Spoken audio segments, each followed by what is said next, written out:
د قبر معاملې ما پسترګو لیدلې ما ته خو باسه خوب ګوره ما پسترګو لیدلې پسترګو 300 کاله پس یو بزرگ په قبر کې مالی دلې 300 کاله قبر جوړې ده اولاد سریش لاندې ور کوشما د شوي کړي خامتا کپنې ده او دمره زلفي دي او سپینا ګیره ده سپین ډېر او تور کم اګل کارانو تموي زما د الله صحبت داسي 19 ز لاس وروړم ما ته انکو کې وای چې کده پکړ نه لوي دا مړ دی ونی سي مال کني و مې دی خو مې راډ چوي لاس مې ورنګس په دې مخ مې ولا لاس والو زمون مخ څه شه په دې ګیره مې ولا لاس والو تابل ریخم دي په دې وختو مې ولا قبر معاملې ما پسترګو لیدلې ما ته خو باسه خوب ګوره ما پسترګو لیدلې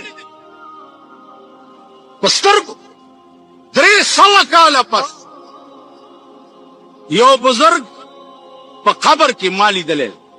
300 کاله قبر جوړې ده اولاد سریش لاندې ور کوشما د شوي کړي خامتا کپنې ده او دمره زلفي دي او سپینا ګیره ده سپین ډېر او تور کم اګل کارانو تموي زما د الله صحبت داسي 19 ز لاس وروړم ما ته انکو کې وای چې کده پکړ نه لوي دا مړ دی ونی سي مال کني و مې دی خو مې راډ چوي لاس مې ورنګس په دې مخ مې ولا لاس والو زمون مخ څه شه په دې ګیره مې ولا لاس والو تابل ریخم دي په دې وختو مې ولا د قبر معاملې ما پسترګو لیدلې ما ته خو باسه خوب ګوره ما پسترګو لیدلې پسترګو 300 کاله پس یو بزرگ په قبر کې مالی دلې 300 کاله قبر جوړې ده اولاد سریش لاندې ور کوشما د شوي کړي خامتا کپنې ده او دمره زلفي دي او سپینا ګیره ده سپین ډېر او تور کم اګل کارانو تموي زما د الله صحبت داسي 19 ز لاس وروړم ما ته انکو کې وای چې کده پکړ نه لوي دا مړ دی ونی سي مال کني و مې دی خو مې راډ چوي لاس مې ورنګس په دې مخ مې ولا لاس والو زمون مخ څه شه په دې ګیره مې ولا لاس والو تابل ریخم دي په دې وختو مې ولا د قبر معاملې ما پسترګو لیدلې ما ته خو باسه خوب ګوره ما پسترګو لیدلې پسترګو 300 کاله پس یو بزرگ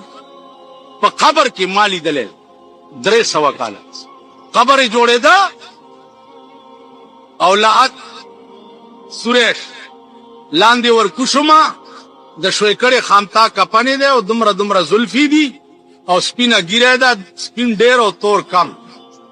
اګل کارانو تموي زما د الله صحبت داسي 19 ز لاس وروړم